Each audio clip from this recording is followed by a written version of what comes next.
एक ये सेल्फी देखिए, उसके बाद एक ये दूसरी सेल्फी देखिए,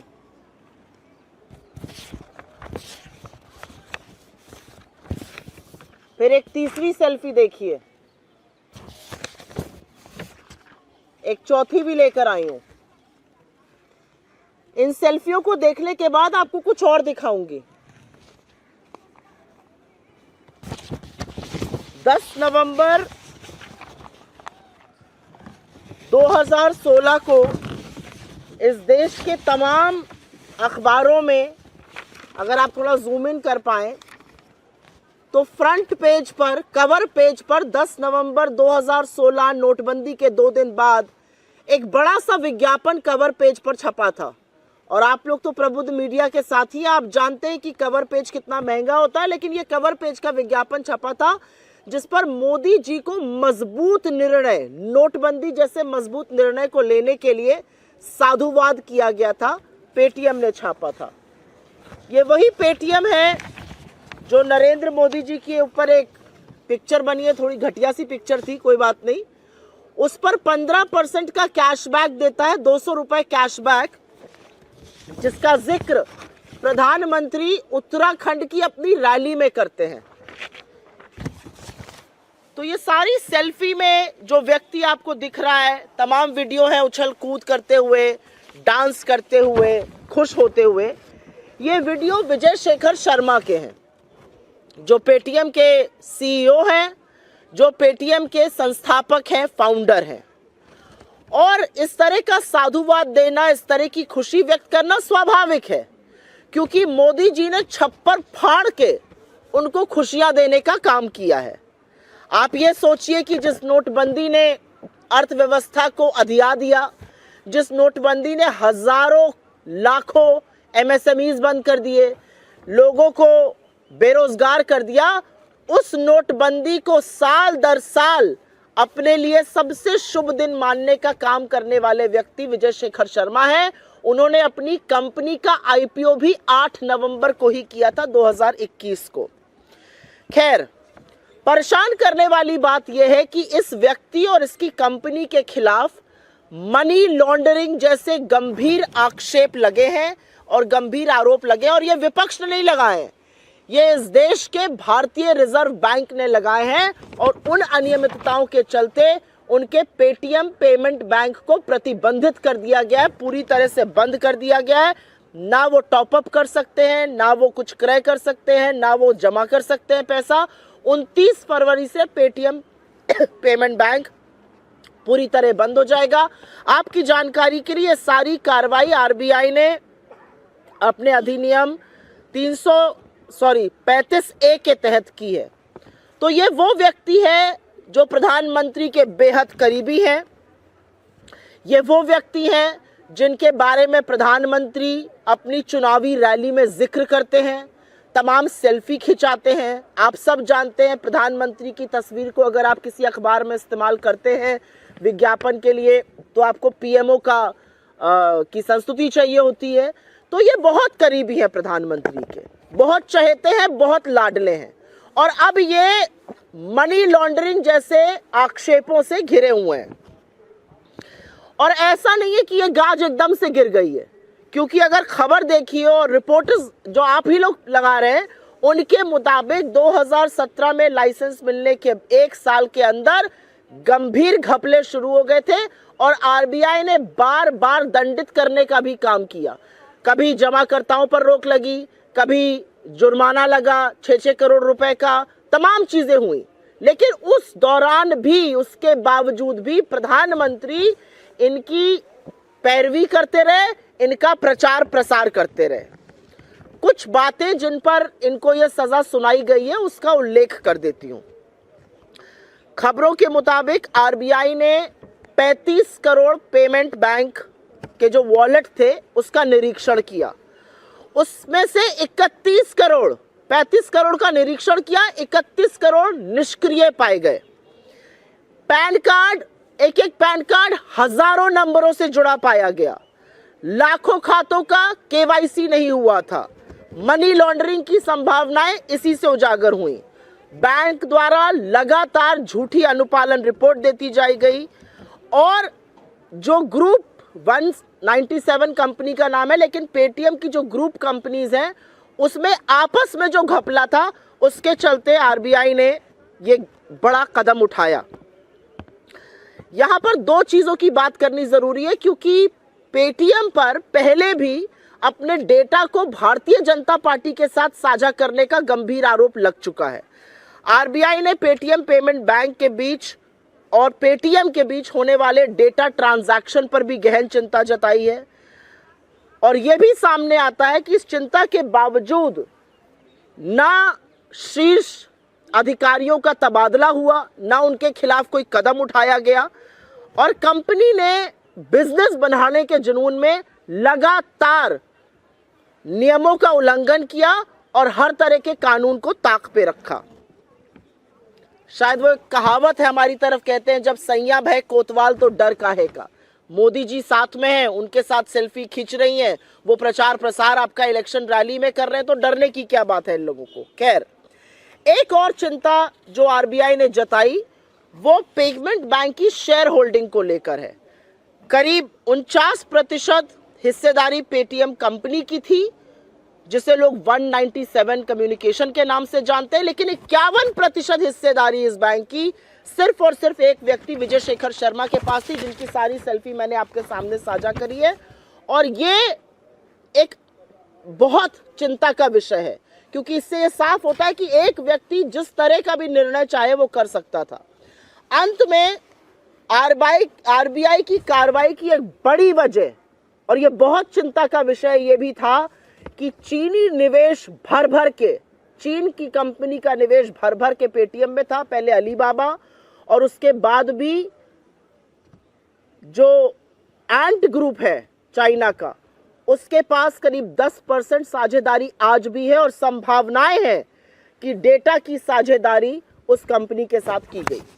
तो अंत में कुछ बड़े सवाल खड़े हो जाते हैं, कुछ बड़े गंभीर मुद्दे खड़े हो जाते हैं जिसको उठाना जरूरी है। क्या मोदी जी के मधुर संबंधों के चलते उद्योगपति कानून को ताक पर रखकर काम कर रहे हैं?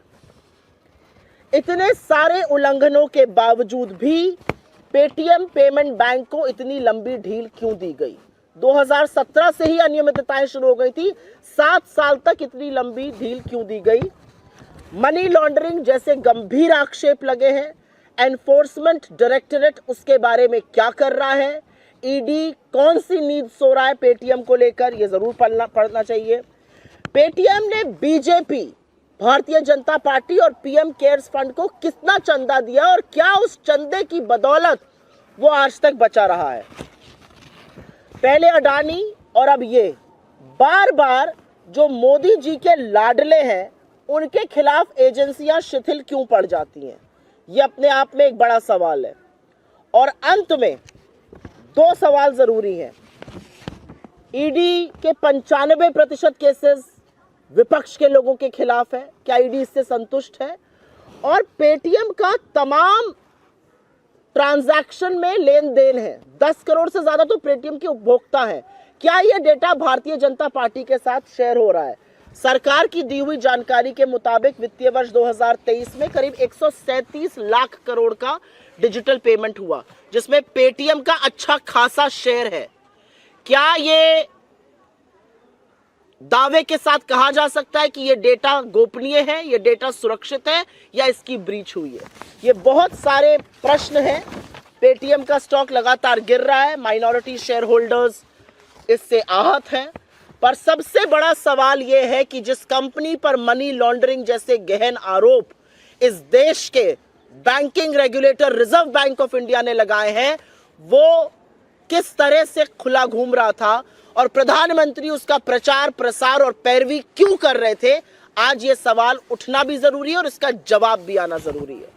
I will very briefly make a statement in English on this. I have already shared multiple pictures here of selfies, of newspaper ads, of cash return as far as the Modi movie is concerned.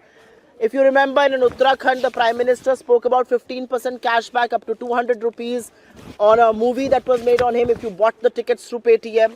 There are multiple selfies that have been clicked. There is an entire newspaper ad here which was put out on the 10th of November, 2 days after demonetization was announced. In all leading dailies, Paytm thanked Mr. Modi for bold decisions.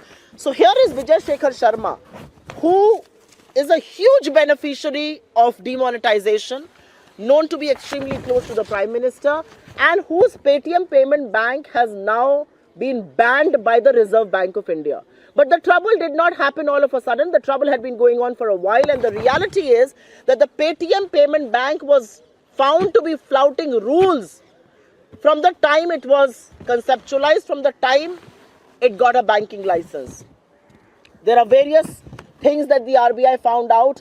35 crore Paytm banks and wallets were probed. 31 crore of them were found to be not operational. KYC was not done. Questions of money laundering have arisen. PAN cards were attached to thousands of accounts at the same time. There was no compliance report, and if compliance report, misleading compliance report was submitted by the Paytm payment banks.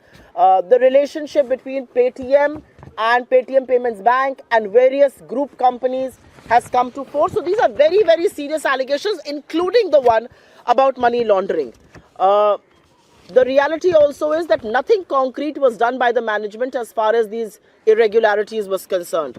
The reality also is that RBI has raised questions about the shareholding of Paytm Payment Bank. 51% of that shareholding rests with one individual. It raises questions on decision making. And last but not the least, the Chinese investment and the possibilities of data having shared with Chinese companies as far as Paytm is concerned has raised a huge cause of concern.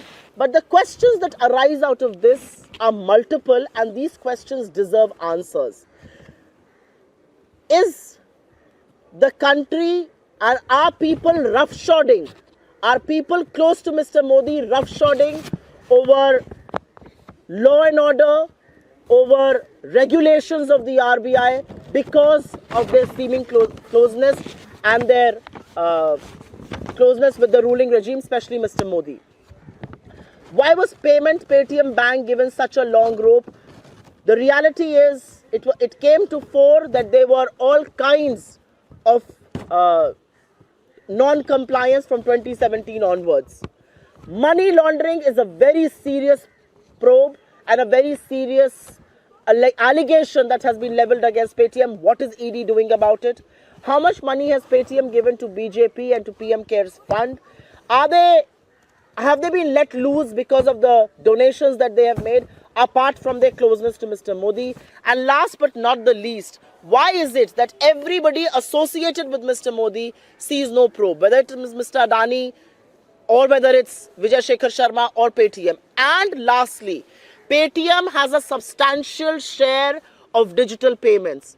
Can one put their hand on their heart and say that data has not been breached, data has not been leaked to the government, to the BJP and to the Chinese partners? These are some very substantial questions, and I think one deserves to know what the government of India is doing about it. One question I would like to ask is, if ED has found the time from probing 95% opposition leaders, maybe it needs to begin talking about Paytm and the money laundering charges there as well. आपके सवालों का स्वागत है.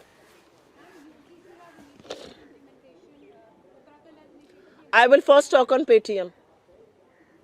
अगर आपके पास Paytm पे कोई सवाल है तो उस पर जरूर पूछिए, क्योंकि सरकार ने अभी तक कोई जवाब नहीं दिया है. असलियत यह है कि 2017 से इरेगुलरिटीज चल रही थी, आरबीआई ने बैन कर दिया है, लेकिन सरकार ने अभी तक कोई जवाब देना वाजिब नहीं समझा है. तो मुझे लगता है पहले Paytm पे बात हो जाए, अगर आप लोगों के कुछ सवाल उस पर हो.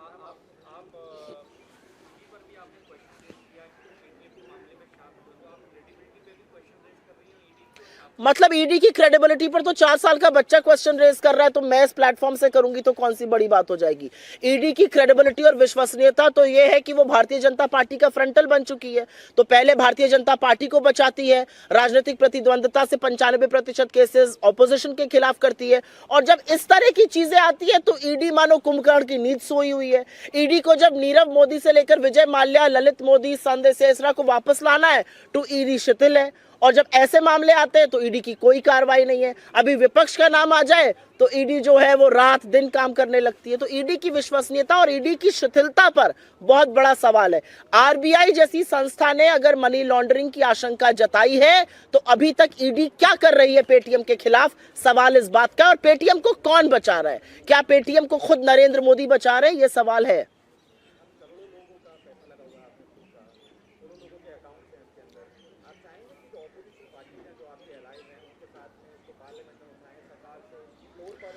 मैं बिल्कुल आशा करती हूं कि इस मामले को सदन में उठाया जाएगा। मैं बिल्कुल आशा करती हूं कि इस मामले की उचित कार्रवाई होगी। मैं आशा करती हूं कि जो छोटे निवेशकर्ता जिनका पैसा डूब गया और जो लोग उपभोक्ता है पेटीएम और पेटीएम पेमेंट बैंक के, उनको क्लैरिटी मिलेगी। एक अजीब सी आशंका है लोगों के अंदर, लोग घबराए हुए हैं, लोगों को लगता है कि उनका डेटा ब्रीच हुआ है। डेटा ब्रीच होने के साथ साथ यहाँ पर पैसे की भी बात है। इतने लोग जो फास्टैग यूज करते हैं, बहुत सारे लोग पेटीएम पेमेंट बैंक के थ्रू करते हैं, उसका क्या हो रहा है। पेमेंट्स जो बहुत सारे वेंडर्स हैं तमाम हिंदुस्तान में, छोटी दुकानें, खोमचे वाले छोटे लोग, वो पेटीएम पेमेंट बैंक यूज करते हैं, उसका क्या हो रहा है। तो मुझे लगता है ये बहुत गंभीर मुद्दा और बिल्कुल इसको देश के सदन में गूंजना चाहिए। सरकार हर बार अपराधियों को इसलिए नहीं बचा सकती क्योंकि वो मोदी जी के साथ खड़े होकर सेल्फी खींच रहे हैं और उनका चरण वंदन कर रहे हैं और नोटबंदी जैसे बेतुके और बिल्कुल वाहियात डिसीजंस को सबसे मजबूत और निर्णायक कदम बता रहे हैं। या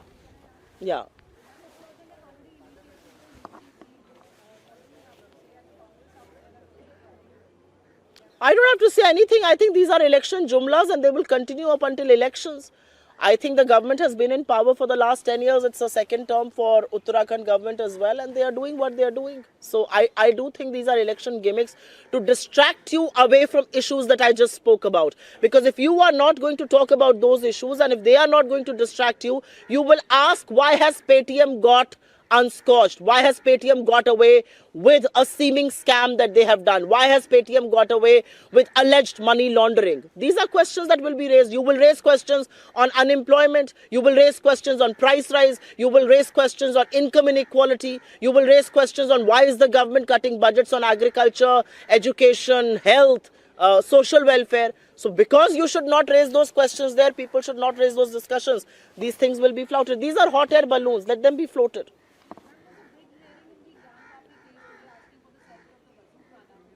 Let the courts decide. We'll see what has to be done.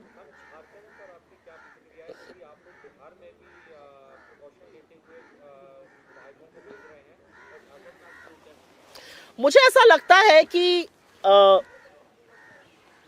लोकतंत्र में अगर आपको अपने विधायकों को हटाना पड़ रहा है, अगर आपको प्रिकॉशन लेना पड़ रहा है, तो ये लोकतंत्र के लिए बड़ा गंभीर दिन है। ये लोकतंत्र के लिए बड़ा दुखद दिन है। और दुखद दिन इसलिए है क्योंकि ये लोकतंत्र को तार तार करता है। ये दिखाता है कि सत्ता में बैठे हुए हुक्मरान पैसे और एजेंसियों के बल पर लोकतंत्र का दम घोटने का काम करते हैं।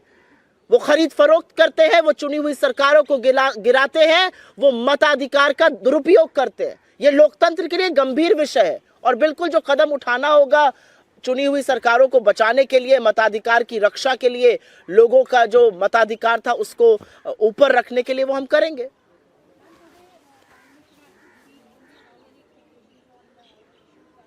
We will see a series of jumlas, chest thumping, because the Prime Minister chooses not to speak about income inequality. The Prime Minister does not want to speak about rural economy. The Prime Minister does not want to speak about the pain that the Indian economy is feeling. He does not care a damn about the unemployed youth of this country. He does not care about people reeling under high prices. तो prime minister जुमले बोलते हैं, आज फिर हम जुमला सुनेंगे, chest thumping सुनेंगे। प्रधानमंत्री को बेरोजगारी से, महंगाई से, आर्थिक असमानता से, युवाओं के अंधकार होते हुए भविष्य से, पेटीएम जैसे होते हुए फ्रॉड से, मनी लॉन्ड्रिंग के ऐसे स्कैम से कोई मतलब नहीं है। प्रधानमंत्री का एक ही ध्येय है, भटकाओ मुद्दों से, क्योंकि अगर नहीं भटकाएंगे तो 10 साल का जो कच्चा चिट्ठा है वो सामने आ जाएगा।